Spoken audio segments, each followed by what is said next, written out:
Good morning, grade 12s. Today we are going to look at the last equilibrium position for the monopoly in the short run. We said that in the short run, your monopoly is able to make an economic profit, a normal profit, or an economic loss in the short run. Now, yesterday we looked at the economic profit and the normal profit. So the last one for today is then the economic loss. Some people think that because the monopoly is the only supplier and he has no competition, that he will automatically always make an economic profit. But this is not true. Remember, whether he makes an economic profit or not is totally dependent on the demand for his product, which will indicate his revenue, and his costs, his production cost. Now, if for whatever reason his demand decreases, consumers just don't see his product as a necessity, they stop buying his product, there's a change in taste and habits, their lifestyle changes, the price is too high, so they just don't buy it, their incomes drop, there's a recession, whatever the reason for the demand to decrease drastically. If he doesn't sell anything, he is not going to have any revenue, all right? So if his demand decreases and less people are buying his product, this will automatically mean that his revenue is going to decrease. At the same time, it can also be that his production costs can increase. Remember, we did discuss yesterday that in the monopoly, they are inefficient. The thing that makes businesses more efficient is competition. And in the monopoly, they don't have any. There's no competition. So there's nothing pushing the monopolist to become more efficient, to try and decrease his costs, to find a new production method, to find cheaper raw materials. There's no reason for him to do this because he has no competition. So if his revenue is decreasing, he's receiving less income, and his cost of production is increasing because of whatever reason, obviously it is possible that he's going to make an economic loss. If his revenue falls so far down, his revenue is so low that it cannot cover his production costs, then obviously he will make an economic loss. Okay, so what is important here is when he makes an economic loss, that means his revenue is not enough to cover his costs. So either his average cost is going to be higher than his average revenue, or his total cost is going to be higher than his total revenue. All right. Remember, on the graphs, we don't work with totals, we work with averages. So on the graph, remember the placement of your average cost is going to determine profit or loss. So if he makes a loss, that means the placement of the average cost curve has to be higher than the average revenue curve on the graph.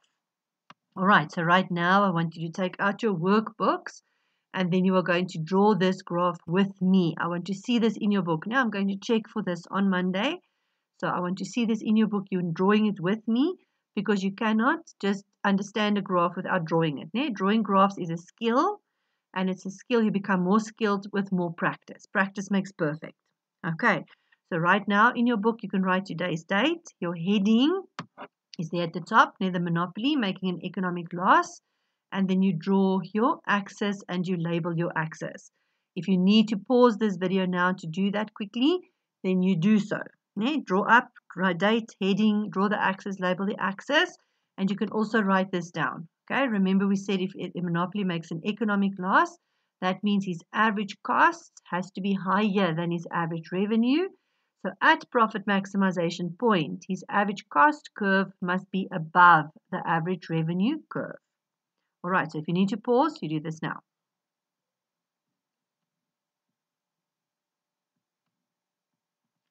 Okay, then we are going to continue with the drawing of the graph. Okay, remember we are following the same recipe that we have always used to draw the graph, same as in the perfect market.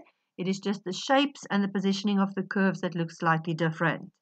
So in step 1, we have to draw demand, average revenue, and marginal revenue. Because we are in the monopoly, the demand curve will have a negative slope. All right, why does it have a negative slope? Because remember, in the monopoly, there is only one supplier, and his demand curve is the demand curve for the industry. All right. So the industry's demand curve, even in the perfect market, the market demand curve was also negatively sloping. All right. So in the monopoly, his demand curve is the market demand curve, and therefore it has a negative slope. And remember, we said in all the market structures, the average revenue is always equal to the price. So your demand curve also represents your average revenue curve. However, in the perfect market, your marginal revenue was always equal to the price as well. That is not true in the monopoly. Okay, because the monopolist's demand curve slopes negatively, he has to decrease his price in order to increase his output, and therefore the marginal revenue is always less than the price, with the exception of Unit 1. So for Unit 1, obviously it's going to be equal, so it starts at the same place, and then every unit after that, your marginal revenue is less than the price. So therefore, your marginal revenue curve is going to be below your demand curve. Yeah, because marginal revenue is less than the price, marginal revenue is below your average revenue or your demand curve. Okay, so this is what step 1 looks like in the monopoly. It is still just step 1. We draw demand and average revenue and marginal revenue. But in the perfect market, it was one curve. For the monopoly, it is two separate curves, both of them with negative slopes, and your marginal revenue has to be below your demand curve. Okay, if we then go to step 2 is we just do it. We add our marginal cost. All right, so when you add your marginal cost, you just do it, and immediately you label your graph, because if you do not label your graph, you are going to forfeit the marks for the marginal cost curve, for any curve. Okay, that is step 2. Now we add marginal cost. Remember, the cost curves look exactly the same in all the market structures. It is just the revenue curves that looks different. So marginal cost still looks like the Nike swooshie. Okay, once we have added the marginal cost, we now have to find profit maximization point. Remember the profit maximization rule, it doesn't change. In all the market structures, profits are maximized where marginal cost and marginal revenue is equal. In the monopoly, it just looks a lot different than when we compare to the perfect market. Okay, don't get confused. You need to focus now. Profit maximization is where marginal cost and marginal revenue intersect. It's not there. Marginal revenue is not there. This is marginal revenue. All right. So where they two intersect, you're going to make your little boliki. And remember, you call it point E. Profit maximization is always point E. Okay. Now, very important. In the perfect market, once we find profit maximization point, we have to indicate the price that will be asked and the quantity that will be sold or bought. In the perfect market, your individual producer were price takers. They were all price takers. The price was already there because the market determined the price. So the price was already there, and in the perfect market, all the individual producer had to do was to determine the profit maximizing output level. But we are not in the perfect market anymore.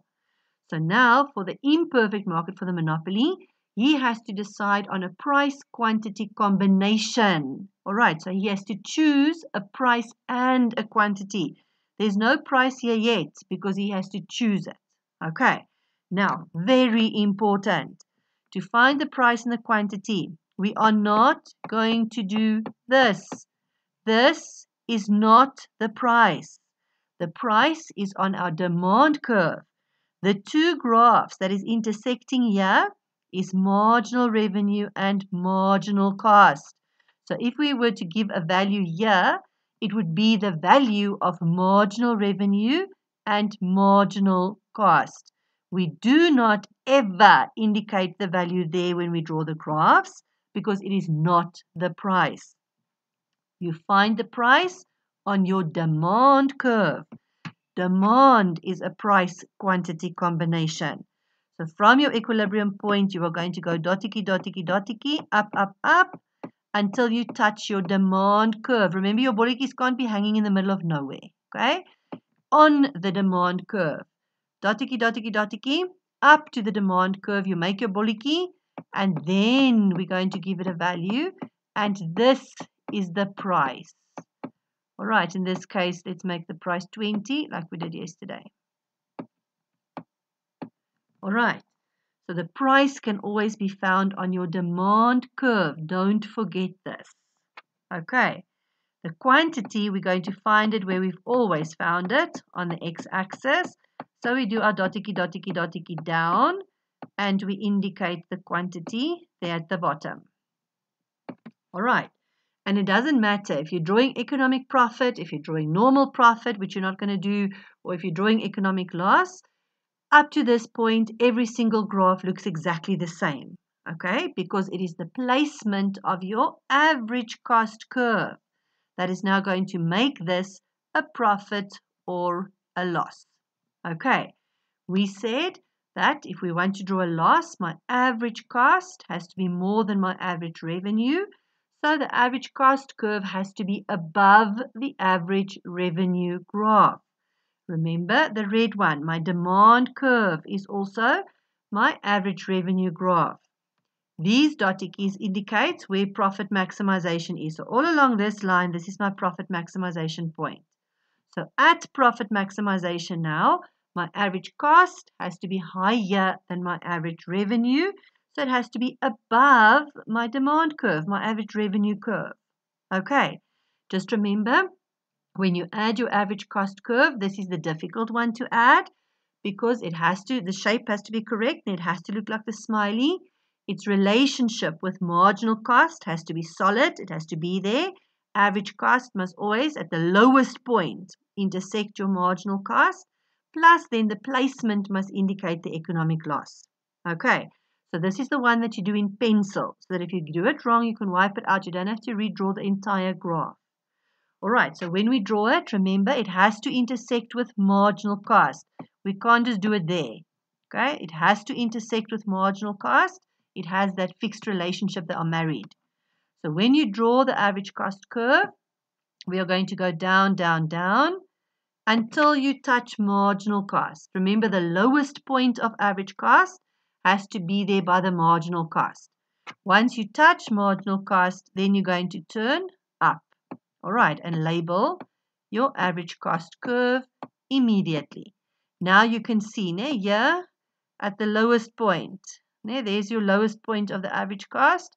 It is intersecting with marginal cost at its lowest point. Okay, you can pause the video just now if you want to add your average cost, and then you can continue once your average cost has been done.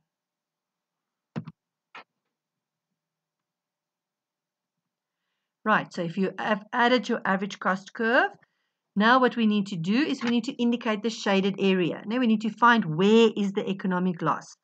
Obviously, the higher your placement of average cost, the bigger the economic loss is going to be. The closer you come to your demand curve, the smaller the loss is going to be. It doesn't matter as long as there is an area to shade. It cannot touch your demand curve. Okay, so now we know at our profit maximization point, the value of our average revenue is this, the 20 Rand, because price equals average revenue. But now we need to find what is the value of my average cost. At profit maximization point, what is the value of my average cost? All right.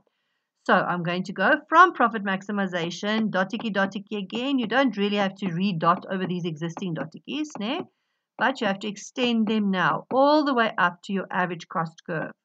So there where you're touching your average cost, that is where you're going to make your little bolletjie, because this is now the value of my average cost. And then you dotikis to the side so that you can give it a value. I'm just going to write it here. Okay, we'll say that the average cost is 25 Rand. All right. And now the only thing that is left to do is to shade your area. Okay. Again, remember your shaded area, it has to be a regular shape, so a square or a rectangle. And remember, we do dotted keys for a reason, because the solid lines now represent your graphs. The dotted lines indicate your shaded area. All right, so you're going to shade over the solid lines. You don't let the graph stop you. You're shading up to the dotted keys. Dotted keys there, down to the bullet key, down to the bullet key, dotted key, and the dotted keys back to the axis. There is your shape that you're going to shade.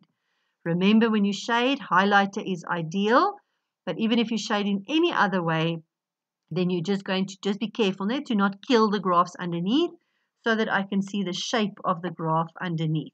All right, so when you do the shading, you are guided by your dotted lines. The dotted keys, you shade over the graphs without killing the graphs, but there is your shaded area. Okay, now I'm just going to show you one last time the calculations based on the normal of the monopoly. Okay, I'm just quickly going to take this over.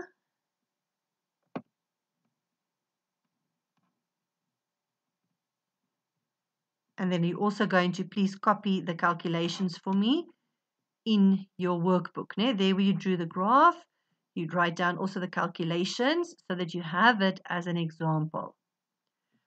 All right, so I'm going to show you both methods once again. Okay, I will show you both methods of the calculation. Okay, remember I've now started showing you how to do the calculations in one step. Normally we are going to calculate your total revenue, and then we calculate the total cost, and then we do the profit calculation, profit loss calculation. Now what we're going to do is we're just doing it in one step. All right, so instead of doing it in two steps, we are going to say profit or loss equals my total revenue minus my total cost. And remember, you have to show your calculations, please. Okay, if you don't show your calculations, you are going to throw away so many marks, and you don't want to do that. You want maximum marks. You don't want just 1 out of 4 just because you're too lazy to show your calculations.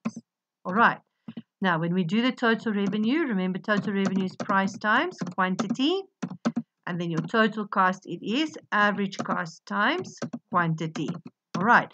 So instead of doing two separate calculations, we're just throwing it into one calculation. Obviously, if you are not comfortable to do it in one step like this, you do it the same way that we did the perfect market. It is not going to make any difference. All right. So now the price for the monopoly, remember, we look at profit maximization point, marginal cost and marginal revenues intersecting there. That is my profit maximization point.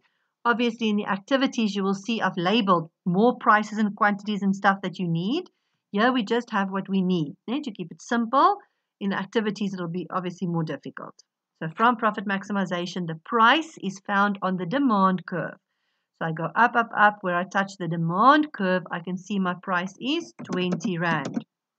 My profit maximizing output is 50 Rand.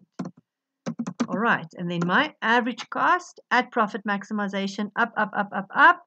Where I touch my average cost, I can see the average cost value is 25 Rand times the quantity of 50.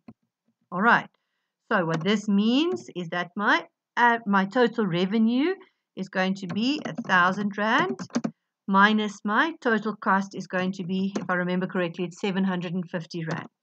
Okay, and if I do that calculation, my profit is 250 Rand. All right, easy. All right, as I said, if you're not comfortable with doing it in one step, then you do it in the two steps like we always used to do it. Okay, that is fine. It's not a problem. The second method that we can use is going to be profit or loss per unit. All right, so if we're calculating profit or loss per unit, remember that is going to be your average revenue. Sorry, that is wrong. Okay, huge apologies. Okay, I need to just fix that quickly. 25 times 50 is 1,250. Sorry, because the loss is supposed to be minus 250. Okay, so now if we take the profit or loss, we're going to take average revenue minus average cost. and we said that average revenue equals the price. Yeah, the price was 20 Rand. My average cost was 25 Rand. So this means that for every unit that I'm making a loss of 5 Rand. All right. Now, obviously, this cannot be my total economic loss. All right. So when we do choose the second method, we obviously have to have that second step. All right. We always have that second step. So if we have economic profit or loss per unit, then we are now going to take profit or loss per unit, and we multiply it by the profit maximizing output, and that means that the loss is 5 Rand per unit. I'm selling 50 of them. So again, my total economic loss is 250 Rand. Okay, there we go. All right. So it doesn't matter if which method you are using. Remember, it has to give you the same answer. For today, you are writing down both so that you have examples of both. But when you do the activities, you're obviously going to choose. You are either going to do it like this or you are going to do it like this. Okay, the only risk in the second method is that you stop here. Okay, and then you're only going to get half the marks because that is only the loss per unit. They want to know the total economic loss. You're not just selling one, you are selling 50. All right, if you choose this method, you can still do it the way that we did. Calculate your total revenue separately, calculate your total cost separately, and then just do the minusing. Or you can do it in one step like this. It honestly doesn't matter as long as you show your calculations. Okay, somehow you need to show your calculations so that you can get the full marks. All right, and that's the end then of short run equilibrium positions for individual producer, the monopoly.